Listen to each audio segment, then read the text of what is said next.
عقل قبول نہیں کرتی کہ ایک آدمی زبان سے نیت کرے، کیونکہ ہم جب کھانا کھانے کے لیے بیٹھتے ہیں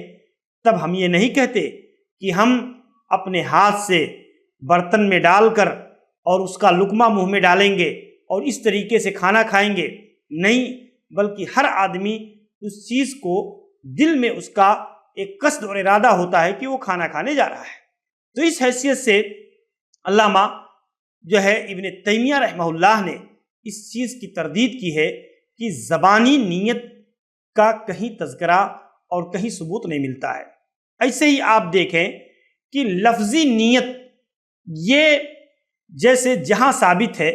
وہاں کرنا، جیسے قربانی کے لیے، حج کے لیے، تو وہاں پر جائز اور درست ہے۔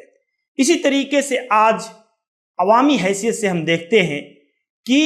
مسجدوں سے یہ اعلان کیا جاتا ہے، صبح میں لوگ جب سحری کرتے ہیں تو اس کے بعد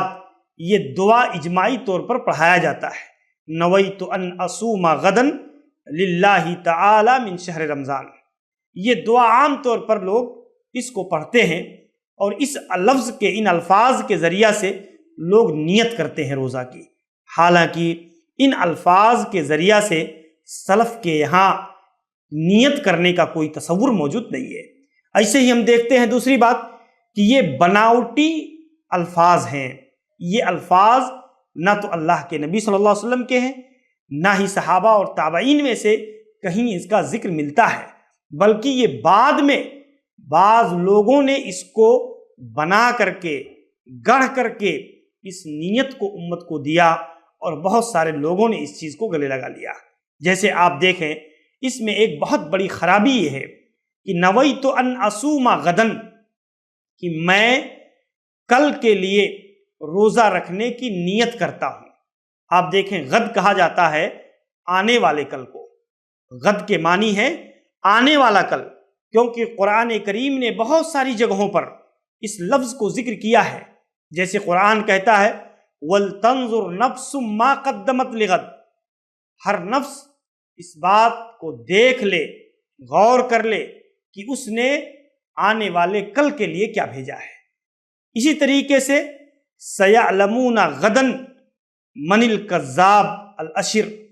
یعنی جھوٹا بڑائی مارنے والا شخص وہ کل عنقریب جان لے گا اس کے انجام بد کو۔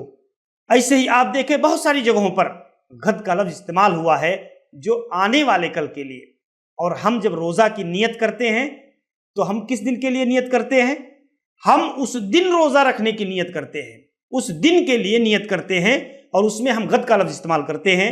جو آنے والے کل کے لیے استعمال ہوتا ہے۔ تو بہرحال یہ لفظی طور پر بھی یہ کلمہ اور یہ جملہ ادا کر کے نیت کرنا یہ درست نہیں ہوتا ہے۔ تو اس حیثیت سے ہمیں جاننا چاہیے کہ جو ہے ہمارے لیے لفظی اور لسانی طور پر نیت کرنا یہ اصل میں اسلاف امت سے ثابت نہیں ہے، اللہ کے نبی اور صحابہ سے ثابت نہیں ہے، اس لیے ہمیں ایسی نیتوں سے احتراز کرنا چاہیے، اس طرح کی نیت کرنے سے احتراز کرنا چاہیے۔ ہم جب بیدار ہوئے، ہم نے سحری کھایا، ہم نے رات کے اندر اٹھا، تو اس طریقے سے جب ہم طلوع فجر سے پہلے اٹھتے اور بیدار ہوتے ہیں تو اسی وقت ہماری نیت ہو جاتی ہے، یا ہم جب سوتے ہیں اسی وقت ہم نے نیت کر لی تو ہماری نیت ہو جاتی ہے۔ اسی طریقے سے ایک مسئلہ نیت کے معاملے میں یہ بھی ہے کہ نیت یہ ہر روزہ کے لیے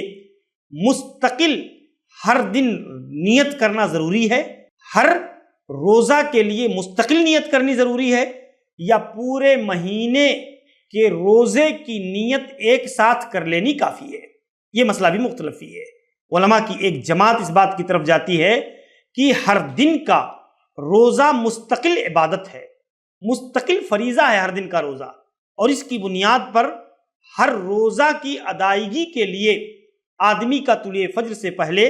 نیت کرنا ضروری ہے، جیسا کہ علامہ صدیق حسن بھوپالی رحمہ اللہ نے اس بات کو ذکر کیا ہے کہ یجب تجدید النیہ لکل یوم، ہر دن کے لیے روزہ کی نیت کر لینی ضروری ہے، لیکن جب ہم رات میں بیدار ہوتے ہیں اس قصد و ارادہ کے ساتھ کہ ہم سحری کھانے جا رہے ہیں تو بس وہی ہماری نیت ہو جاتی ہے۔ تو اس طریقے سے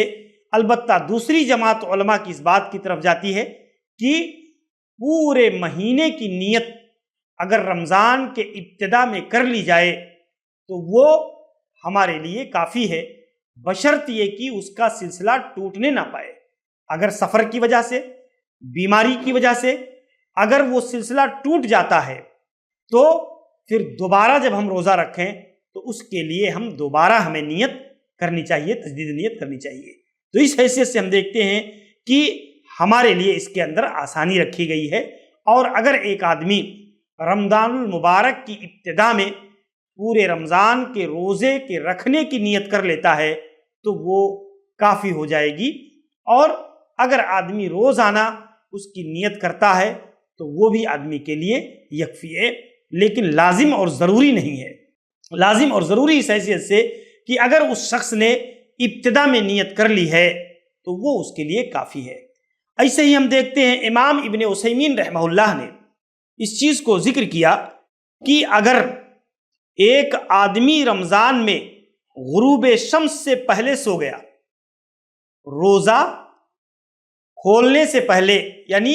ایک آدمی سورج غروب ہونے سے پہلے سو گیا، یہاں تک کہ فجر طلوع ہو گئی، تو اب آنے والے دن کی نیت رات میں نہیں کر سکا تو اس کا روزہ، اگر اس نے رمضان کے ابتدا میں روزہ کی نیت کر لی ہے تو اس کا روزہ صحیح ہو جائے گا، اور اس روزے کی نیت اس کے لیے کیا ہوگی؟ کافی ہو جائے گی۔ تجدید نیت کی حاجت یہ نہیں رہ جاتی ہے۔ مجموعہ فتاویٰ کے اندر شیخ ابن عثیمین رحمہ اللہ نے اس رائے کو اختیار کیا ہے، جس سے یہ بات ہمیں معلوم ہوتی ہے کہ اگر ایک ہی بار پورے مہینے کی نیت کر لی جائے تو وہ کافی ہو جائے گی۔ اسی طریقے سے ہم دیکھتے ہیں میرے بھائیوں کہ نفلی روزہ رکھنے کے لیے طلوع فجر سے پہلے نیت کرنا لازم اور ضروری نہیں ہے، بلکہ اس کی نیت، نفلی روزے کی نیت، یہ بعد میں دن کے کسی حصے میں بھی کی جا سکتی ہے، اس کے لیے شرط نہیں ہے۔ جمہور علماء کے نزدیک یہ بات مسلم ہے کہ ایک آدمی اگر صبح نیت کرتا ہے روزہ رکھنے کی نفلی روزہ کے لیے، یا ایک آدمی اگر اس نے کچھ کھایا پیا نہیں ہے، 10 بجے 11 بجے 12 بجے وہ روزہ کی نیت کر لیتا ہے تو اس کا روزہ صحیح ہوگا، درست ہوگا، البتہ اس شخص نے طلوع فجر کے بعد سے لے کر کے کوئی چیز کھایا اور تناول نہ کیا ہو تو اس آدمی کا نفلی روزہ یہ صحیح ہوگا، اگرچہ وہ آدمی نے طلوع فجر سے پہلے نیت نہیں کیا ہے بلکہ بعد میں صبح میں نیت کر لی ہے، جیسا کہ اس تعلق سے صریح نص موجود ہے، جیسا کہ حضرت عائشہ رضی اللہ عنہ بیان کرتی ہیں، کہتے ہیں اللہ کے نبی صلی اللہ علیہ وسلم نے ایک دن کہا ہے اے عائشہ کیا تمہارے پاس کوئی چیز ہے کھانے کے لیے؟ صبح میں تو میں نے کہا کہ اللہ کے نبی ہمارے پاس تو کچھ نہیں ہے، تو آپ نے فرمایا فإنی صائم، میں روزے سے ہوں۔ پھر کہتی ہیں کہ اللہ کے نبی آئے تو ہمیں کچھ ہدیہ دیا گیا تھا، کہیں سے کوئی ہدیہ آیا تھا، تو ہم نے کہا کہ اللہ کے نبی اس طرح سے ہدیہ آیا ہے۔ اللہ کے نبی جب لوٹ کر آئے تو اللہ کے رسول صلی اللہ علیہ وسلم نے کہا کہ لاؤ اس کو، تو کہتی ہیں اللہ کے نبی صلی اللہ علیہ وسلم نے فرمایا قد کنت اصبحت صائما، میں نے صبح کیا تھا کہ میں روزہ رکھوں گا، لیکن جو ہے پھر اللہ کے نبی صلی اللہ علیہ وسلم نے اس ہدیہ کو منگایا اور روزے کو توڑ دیا۔ تو اس حیثیت سے ہمیں جاننا چاہیے کہ نفلی روزہ رکھنے میں آدمی مختار ہے، اس کے توڑنے میں بھی مختار ہے، اس پر کوئی قضا، کوئی کفارہ یا کسی طرح کی کوئی اور چیز لازم نہیں ہوتی ہے، یہ ایک نفلی عبادت ہے۔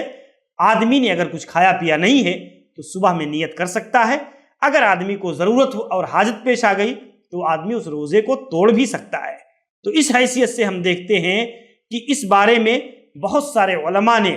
محدثین نے حدیث کی کتابوں میں مستقل باب قائم کیا ہے،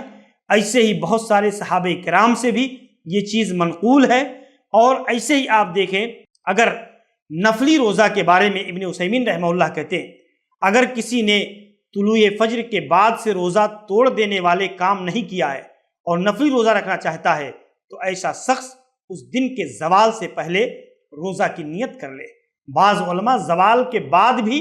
نیت کر لینے کو کافی قرار دیتے ہیں۔ تو اس طریقے سے ہم دیکھتے ہیں بھائیوں کہ نفلی روزے کے لیے جو نیت ہے ہماری وہ ہم صبح میں بھی کر سکتے ہیں، بشرط یہ ہے کہ ہم نے کچھ کھایا پیا نہ ہو۔ تو اس حیثیت سے ناظرین کرام ہمارے اس سلسلے کے ساتھ جڑے رہیے. انشاءاللہ العزیز اگلی مجلسوں کے اندر مزید مسائل پر گفتگو ہوگی. السلام علیکم ورحمۃ اللہ وبرکاتہ. Oh Ramadan, oh Ramadan, Ramadan, Ramadan.